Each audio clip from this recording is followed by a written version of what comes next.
Hola, ¿cómo están? Espero que muy bien. Soy Juan José, más conocido como Draxboy, y hoy les contaré una historia muy interesante. Bueno, comencemos.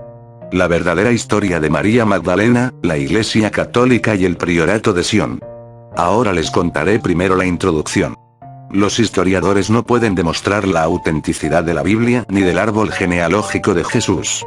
La historia la escriben siempre los vencedores. Cuando se produce un choque entre dos culturas, en los libros de historia se cantan las glorias del vencedor y se denigra al enemigo conquistado. Como dijo Napoleón en cierta ocasión, ¿qué es la historia sino una fábula consensuada? La historia es siempre un relato unilateral de los hechos. Leonardo da Vinci no es el único que ha intentado decirle al mundo esta verdad. La descendencia real de Jesucristo la han documentado exhaustivamente muchos historiadores en varios libros. Todos estos libros reivindican con fundamento un mismo hecho. Que Jesús tuvo un hijo y que María Magdalena era el vientre en que se perpetuó su linaje real. El Priorato de Sion, en nuestros días, sigue venerando todavía a María Magdalena, como santo grial, como rosa y como madre de la descendiente de Jesús. La verdad es que en la década de 1980 estos libros causaron cierto revuelo. Sus autores incurrieron en algunas interpretaciones criticables de la fe en sus análisis, pero la premisa fundamental es sólida, y lograron acercar al gran público la idea de la descendencia de Cristo. ¿Y cuál fue la reacción de la Iglesia? De indignación, claro. Pero eso ya se esperaba. En el fondo, se trata de un secreto que el Vaticano había intentado enterrar en el siglo IV. En parte, esa es la razón de las cruzadas. Recopilar y destruir información. La amenaza que María Magdalena representaba para los hombres de la Iglesia primitiva era potencialmente de unas proporciones enormes. No solo era la mujer a quien Jesús había encomendado la tarea de fundar la Iglesia, es que era la prueba física de que la recién proclamada santa de la Iglesia había engendrado a un descendiente. Aquella iglesia, para defenderse del poder de Magdalena, perpetuó su imagen de prostituta y ocultó las pruebas de su matrimonio con Jesús, restando así credibilidad a la posibilidad de que hubiera tenido descendencia y de que Jesús fuera, por tanto, un profeta mortal. Las pruebas históricas que avalan todo esto son muy sólidas. Las acusaciones son horrendas, pero se debe comprender las poderosas motivaciones de la Iglesia para llevar a cabo una confabulación de esas proporciones. No habrían sobrevivido nunca si se hubiera hecho público que Cristo había tenido descendencia. Un hijo suyo habría minado cualquier idea de divinidad asociada a él y, por tanto, habría sido el fin de la Iglesia cristiana, que proclamaba ser el único vehículo a través del cual la humanidad podía acceder a lo divino y entrar en el reino de los cielos. Luego siguen los herederos del trono de David. Como encarnación mesiánica de las profecías, Jesús derrocó a reyes, inspiró a millones de personas y fundó nuevas filosofías. Como descendiente de las familias del rey Salomón y el rey David, Jesús estaba legitimado para reclamar el trono del monarca de los judíos. En el Evangelio según San Mateo se nos dice que Cristo pertenecía a la casa de David, que era descendiente del rey Salomón, rey de los judíos. Al esposar a María Magdalena emparentó con la poderosa casa de Benjamín. Jesús unió así las dos líneas de sangre, creando una gran fuerza política capaz de reclamar legítimamente el trono y restaurar la línea sucesoria de los reyes tal como existía en tiempos de Salomón. Después pasado todo esto, sigue la crucifixión de Jesús y proscripción de María Magdalena. María Magdalena estaba encinta en el momento de la crucifixión. Para garantizar la seguridad de la hija que nacería, no tuvo otro remedio que huir de Tierra Santa. Con la ayuda del amado tío de Jesús, José de Arimatea, María Magdalena viajó en secreto hasta Francia, conocida entonces como la Galia. Allí, entre la comunidad judía, halló refugio. Y dio a luz a su hija, que llamó Sara. Las vidas de María Magdalena y de Sara fueron minuciosamente documentadas por sus protectores judíos. Aquella niña pertenecía al linaje de los reyes de Judea, David y Salomón. Fueron innumerables los estudiosos de esa época que escribieron crónicas sobre los días de María Magdalena en Francia, el nacimiento de Sara, y sobre el subsiguiente árbol genealógico. Existe un árbol genealógico de Jesucristo y se cree que es una de las piedras angulares de los documentos del Sangreal. Una genealogía completa de los primeros descendientes de Cristo. El linaje de Cristo ha estado en continuo peligro. La iglesia primitiva temía que si se permitía que el linaje se perpetuara, el secreto de Jesús y Magdalena acabaría aflorando y desafiando los cimientos de la doctrina católica, que necesitaba de un Mesías divino que no hubiera tenido relaciones sexuales con mujeres ni se hubiera casado. Ahora les contaré acerca de la casa merovingia. El linaje de Cristo se perpetuó en secreto en Francia hasta que en el siglo V, dio un paso osado al emparentarse con sangre real francesa, iniciando un linaje conocido como la Casa Merovingia. Los merovingios fundaron a París. Esa es una de las razones por las que la leyenda del Grial es tan importante en Francia. Muchas de las misiones vaticanas para encontrar el Santo Grial eran en realidad búsquedas encubiertas para erradicar a los miembros de la familia real. El rey Dagoberto fue aquel rey de Francia que apuñalaron en el ojo mientras dormía.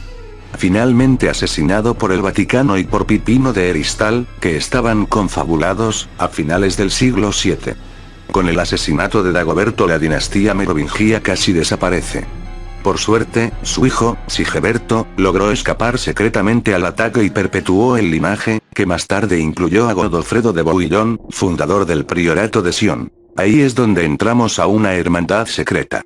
El priorato de Sion lo fundó en Jerusalén un rey francés llamado Godofredo de Bouillon, en el año 1099, inmediatamente después de haber conquistado la ciudad. Ese rey tenía en su poder un importante secreto, un secreto que había estado en conocimiento de su familia desde los tiempos de Jesús.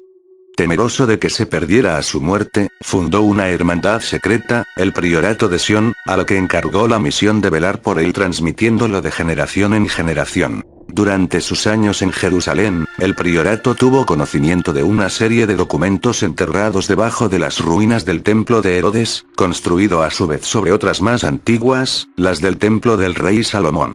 Según creían, esos documentos confirmaban el secreto de Godofredo y eran de una naturaleza tan explosiva que la iglesia no pararía hasta hacerse con ellos. El priorato juró que, por más tiempo que les llevara, debían recuperar aquellos papeles y protegerlos para siempre, logrando así que la verdad no se perdiera. Supuestamente, durante siglos, el Santo Grial, cajas que contenían documentos antiguos y unos restos humanos, fue el mayor secreto del priorato y de su paradero nunca se dejaba constancia escrita. Por motivos de seguridad, se transmitía oralmente a los nuevos senescales en una ceremonia clandestina. Sin embargo, en cierto momento del siglo pasado, empezaron a surgir rumores de que la política del priorato había cambiado. Tal vez fuera a causa de las nuevas tecnologías, que permitían interceptar conversaciones, pero al parecer juraron no volver a pronunciar el nombre de aquel lugar sagrado. El moderno priorato de Sion tiene una misión trascendental con una triple responsabilidad. La hermandad debe proteger los documentos del Sangreal, hacer lo mismo con la tumba de María Magdalena y, por supuesto, debe nutrir y proteger el linaje de Jesús, es decir a los pocos miembros de la dinastía merovingia que han sobrevivido hasta nuestra época. Además debe presentar ante el mundo los miles de documentos antiguos como pruebas científicas que demuestran la falsedad de los testimonios que aparecen en el Nuevo Testamento. Para poder transmitirse el secreto entró en juego la clave de bóveda. Cuando uno de los 4 miembros más destacados moría, los otros 3 escogían de entre los escalafones inferiores a un candidato para ascenderlo a senescal.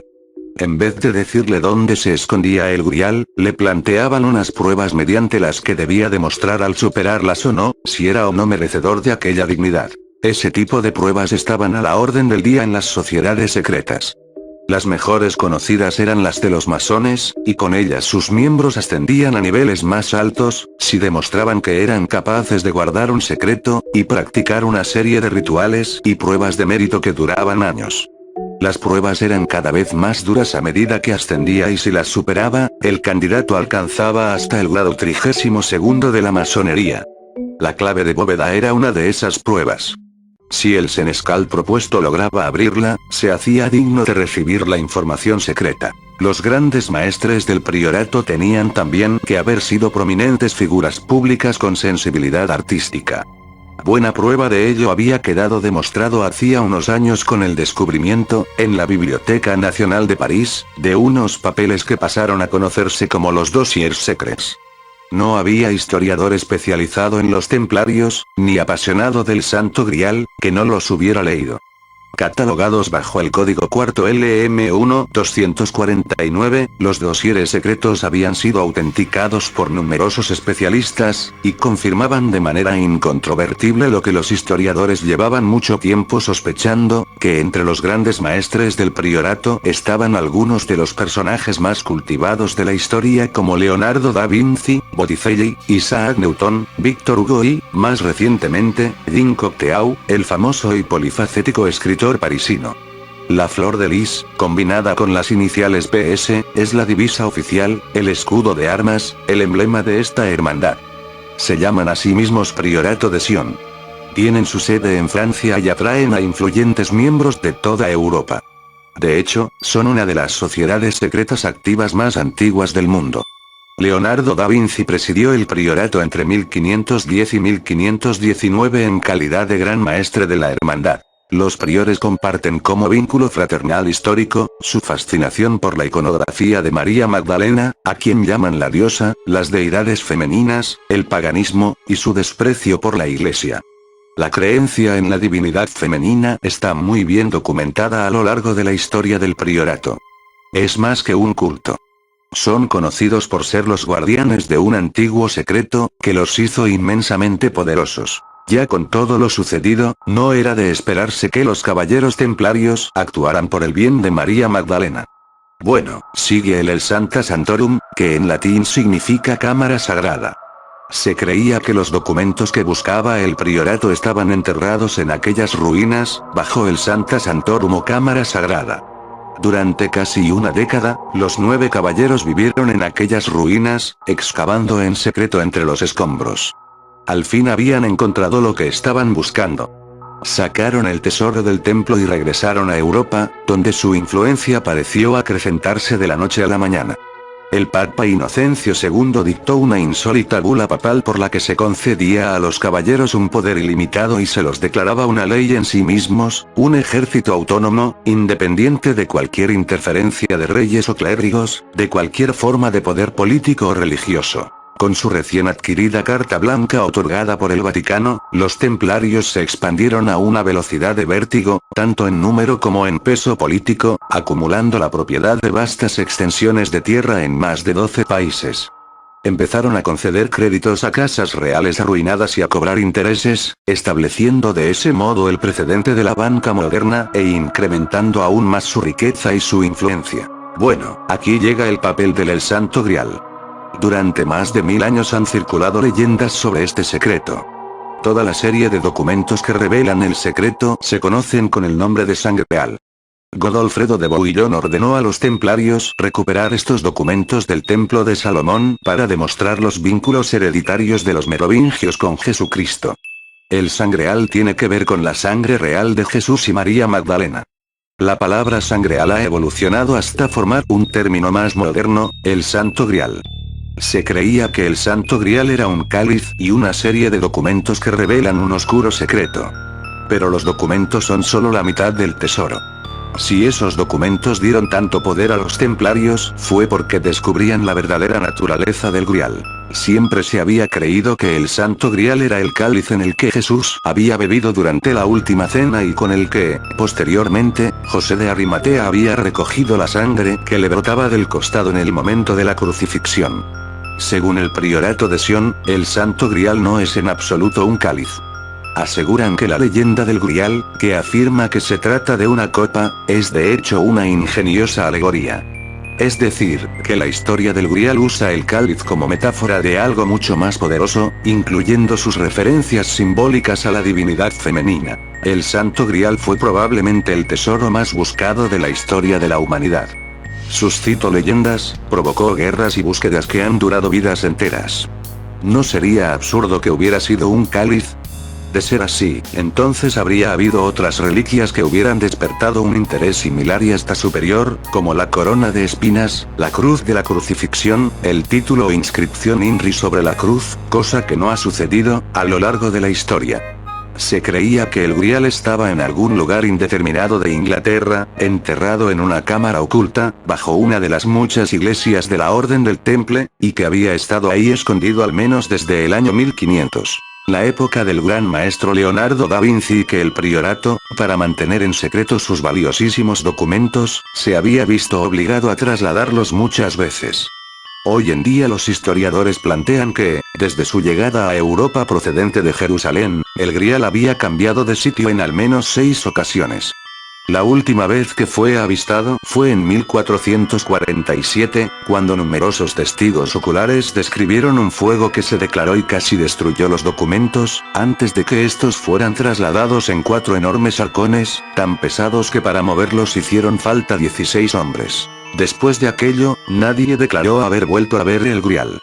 Lo único que persistió fue el rumor ocasional de que estaba escondido en Gran Bretaña, la tierra del rey Arturo y los caballeros de la tabla redonda. Fuera cual fuera la realidad, había 2 hechos indiscutibles. Leonardo da Vinci conocía el paradero del Grial y probablemente, en la actualidad, ese lugar seguía siendo el mismo. Por tal motivo, los apasionados del Grial siguieron escrutando la obra pictórica y los diarios de Leonardo con la esperanza de desentrañar alguna pista secreta sobre su actual ubicación. Algunos aseguraron que el fondo montañoso de la Virgen de las Rocas se correspondía con la orografía de una serie de colinas cavernosas que se encontraban en Escocia. En el extraño mundo de los buscadores modernos del Grial, Leonardo da Vinci seguía siendo el mayor enigma por resolver. Su obra artística parecía siempre a punto de revelar un secreto, y sin embargo, lo que fuera que ocultaba permanecía oculto, tal vez bajo una capa de pintura, tal vez codificado a la vista de todos, o tal vez en ningún sitio.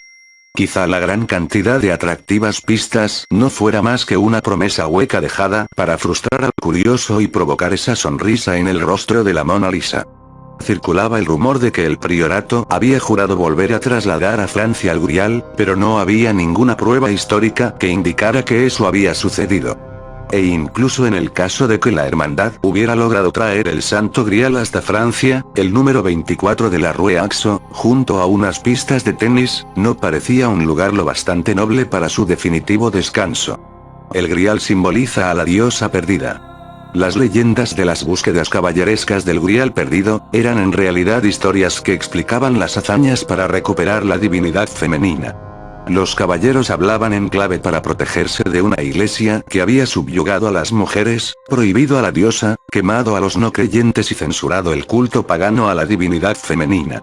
La historia del Grial está en todas partes, pero oculta. Cuando la iglesia prohibió hablar de la repudiada María Magdalena, su historia tuvo que empezar a transmitirse por canales más discretos, canales llenos de metáforas y simbolismo. El mundo de las artes. La reproducción de la Última Cena es un ejemplo perfecto. Algunas de las más destacadas obras pictóricas, literarias y musicales nos hablan secretamente de la historia de María Magdalena y de Jesús. Las obras de Leonardo da Vinci, de Botticelli, de Poussin, de Bernini, de Mozart, de Victor Hugo. En todas latía el intento por restaurar el culto a la prohibida divinidad femenina. Leyendas clásicas como las de Sir Gawain y el Caballero Verde, el Rey Arturo o la Bella Durmiente eran alegorías del Grial. El Jorobado de Notre Dame, de Victor Hugo, y la Flauta Mágica de Mozart estaban llenas de simbología masónica y de secretos. Una vez abrimos los ojos al Santo Grial, lo captamos por todas partes. En pinturas, en piezas musicales, en libros, en los parques temáticos, en las películas más populares y hasta en los dibujos animados. El Papa Clemente V. A principios del siglo XIV, la autorización del Vaticano había permitido que los templarios amasaran tal poder que el Papa Clemente V decidió que había que hacer algo. Con la colaboración del rey francés Felipe IV, el Papa ideó un ingenioso plan para neutralizar a los caballeros de la Orden del Temple y hacerse con sus tesoros, pasando de paso a obtener el control sobre sus secretos. En una maniobra militar digna de la CIA, Clemente envió órdenes selladas a todos sus soldados, distribuidos por todo el territorio europeo, que no debían abrirse hasta el viernes 13 de octubre de 1307. Al amanecer de aquel día, los documentos sellados se abrieron y revelaron su sobrecogedor contenido. En aquellas cartas, el Papa aseguraba que había tenido una visión de Dios en la que le advertía de que los templarios eran unos herejes, culpables de rendir culto al demonio, de homosexualidad, de ultraje a la cruz, de sodomía y demás comportamientos blasfemos. Y Dios le pedía al Papa que limpiara la tierra, que reuniera a todos los templarios y los torturara hasta que confesaran sus pecados contra Dios. La maquiavélica operación de Clemente funcionó con total precisión. Aquel mismo día se detuvo a gran número de caballeros de la orden, se les torturó y fueron quemados en la hoguera acusados de herejes. En la cultura moderna aún persistían ecos de aquella tragedia. El viernes 13 seguía considerándose día de mala suerte en muchos sitios. La orden de los templarios fue casi destruida durante la Inquisición, la Iglesia acusaba a los templarios de todo tipo de herejías. Inventaban toda clase de cargos contra ellos. Los condenaban por sodomía, por orinarse sobre la cruz, por rendir culto al diablo, la lista era extensa. Y en esa lista se incluía la veneración a falsos ídolos. Especialmente, la Iglesia acusaba a los templarios de celebrar en secreto ritos en los que veneraban una cabeza de piedra, siguen existiendo, bajo diversas denominaciones. A pesar de las falsas acusaciones de Clemente, que hizo todo lo posible por aniquilarlos, los templarios tenían poderosos aliados y algunos lograron escapar de las purgas vaticanas. El verdadero objetivo del Papa eran los poderosos documentos que habían hallado y que en apariencia eran su fuente de poder, pero nunca los encontró. Aquellos documentos llevaban ya mucho tiempo en manos de arquitectos clandestinos de los templarios, los miembros del priorato de Sion, cuyo velo de secretismo los había mantenido a salvo de la masacre vaticana. Pero al ver que la Santa Sede iba cerrando cada vez más el cerco, el priorato sacó una noche los documentos de la iglesia de París donde los escondían y los llevó a unos barcos templarios anclados en la Rochelle. ¿Y a dónde los llevaron? La respuesta a ese misterio solo la tiene el priorato de Sion. Como esos documentos siguen siendo fuente de constantes investigaciones y especulaciones, se cree que han sido cambiados de sitio varias veces. Hoy en día, las conjeturas apuntan a que se encuentran en algún lugar del Reino Unido. Luego viene el cuadro más famoso de Leonardo, La Última Cena. Está perfectamente documentado que Leonardo era un ferviente devoto de los antiguos cultos a María Magdalena. Su famoso fresco La Última Cena, es uno de los más sorprendentes homenajes a la divinidad femenina. Pues hay símbolos ocultos en sitios inimaginables. En la Última Cena aparecen 13 hombres, 6 discípulos a la izquierda y 6 a la derecha y Jesús en el medio. El discípulo que está sentado en el puesto de honor, a la derecha del Señor es hombre o mujer. Al estudiar el rostro y el cuerpo, surge una oleada de desconcierto. Aquella persona tenía una larga cabellera pelirroja, unas delicadas manos entrelazadas y la curva de unos senos. Era, sin duda, una mujer. Es una mujer. No es un error. Leonardo sabía pintar muy bien y diferenciaba perfectamente entre hombres y mujeres. No podemos apartar la vista de aquella mujer sentada junto a Cristo. En la Última Cena se supone que había 13 hombres. ¿Quién es entonces esa mujer? Aunque habíamos visto muchas veces aquella pintura, nunca nos había llamado la atención aquella evidente disonancia. Nadie se fija. Nuestras ideas preconcebidas de esta escena son tan fuertes que nos vendan los ojos y nuestra mente suprime la incongruencia. Es un fenómeno conocido como escotoma. El cerebro lo hace a veces con símbolos poderosos. La mujer a la derecha de Jesús es joven y de aspecto puro, con un rostro discreto, un hermoso pelo rojizo y las manos entrelazadas con gesto sereno, es María Magdalena la mujer capaz de destruir ella sola a la iglesia. En la Última Cena prácticamente le está gritando al mundo que Jesús y Magdalena son pareja. Fíjese en que uno va vestido casi como reflejo perfecto del otro. Las dos figuras del centro de la obra. Las ropas tienen los colores invertidos. Jesús lleva la túnica roja y la capa azul, mientras María Magdalena lleva una túnica azul y una capa roja. El yin y el yang, y si vamos ya a matices más sutiles, vea que Jesús y su esposa aparecen unidos por la cadera e inclinados en direcciones opuestas, como si quisieran crear claramente un espacio negativo entre ellos. La inequívoca forma de la V en el punto focal de la obra. Era el mismo símbolo, del cáliz y del vientre femenino. Finalmente, si miramos a Jesús y a Magdalena como elementos de la composición más que como personas, veremos una letra del abecedario, ahí, destacada en el centro de la pintura, el trazo de una enorme y perfecta letra M. Los teóricos de las conspiraciones dicen que es la M de matrimonio o de María Magdalena, pero nadie lo sabe a ciencia cierta. Ahora seguiré explicando otras pinturas con la M. Hay innumerables obras que contienen esa misma letra oculta de un modo u otro, ya sea en filigranas, en pinturas ocultas debajo de otras o en alusiones compositivas. La más ostentosa, claro, es la que hay grabada en el altar de Nuestra Señora de París, en Londres, diseñada por un anterior gran maestre del priorato de Sion, Jean Cocteau. La M oculta es intrigante, pero nadie la pone como prueba de que Jesús y María Magdalena estaban casados. Aunque ese matrimonio está documentado en la historia. Es más, que Jesús fuera un hombre casado es mucho más lógico. Lo que es raro es la visión bíblica que tenemos de él como soltero. Esto porque Jesús era judío y las pautas sociales durante aquella época prácticamente prohibían que un hombre judío fuera soltero. Según la tradición hebrea, el celibato era censurable y era responsabilidad del padre buscarle una esposa adecuada a sus hijos. Si Jesús no hubiera estado casado, al menos alguno de los evangelios lo habría mencionado o habría ofrecido alguna explicación a aquella soltería excepcional.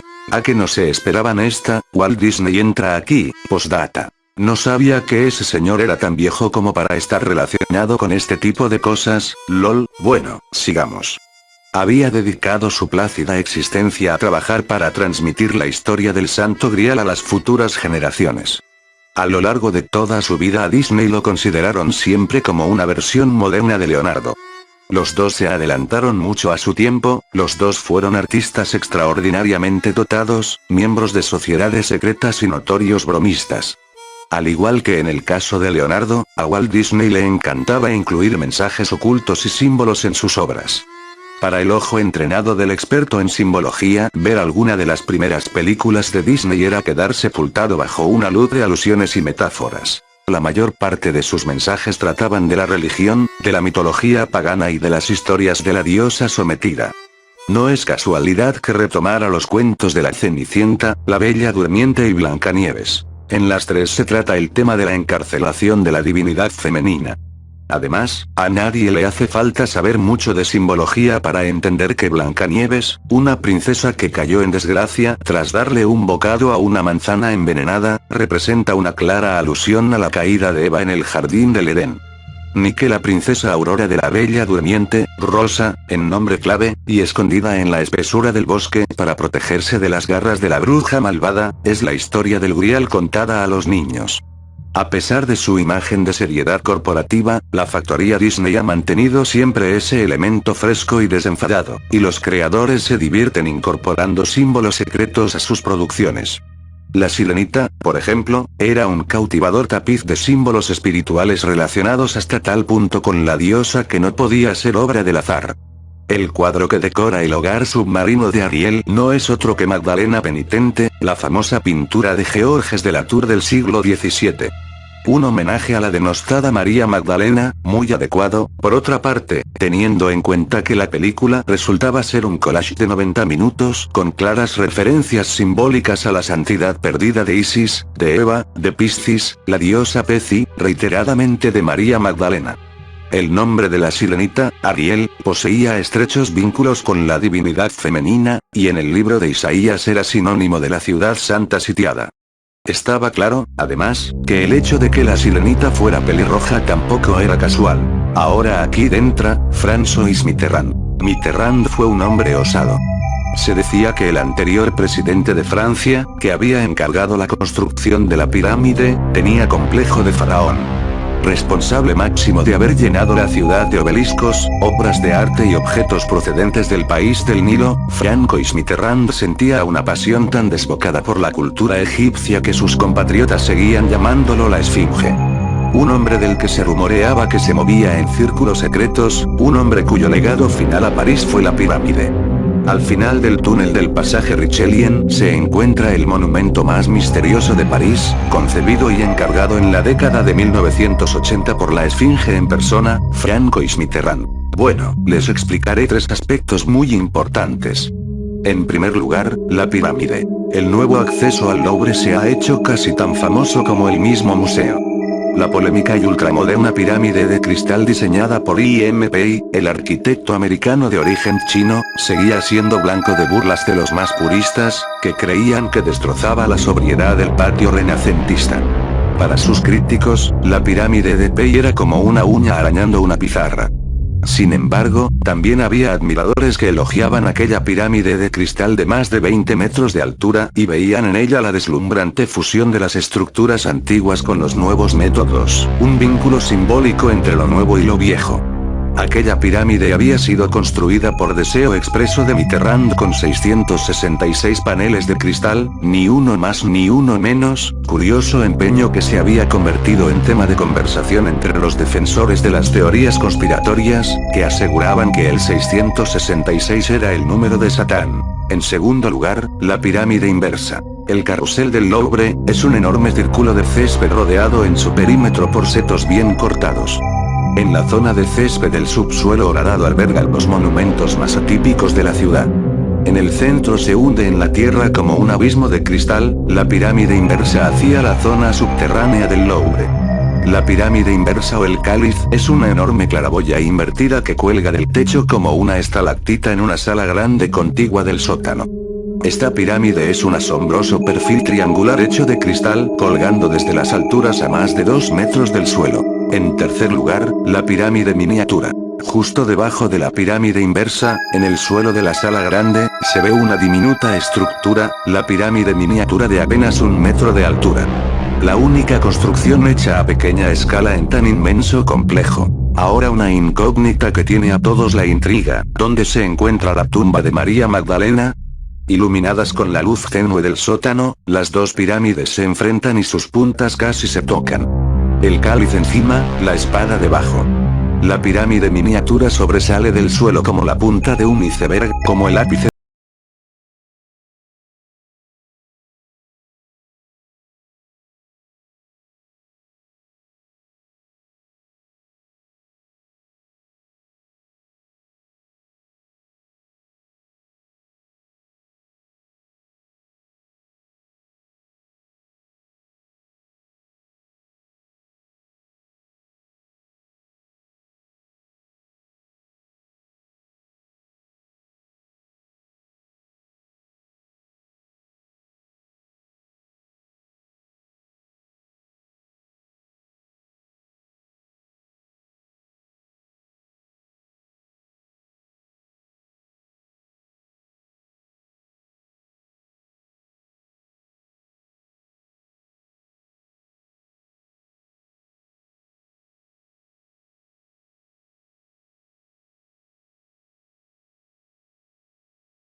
El cristianismo y todas las atrocidades que ha hecho a lo largo de la historia, espero que en verdad les haya gustado, y recuerden, piensen antes de actuar.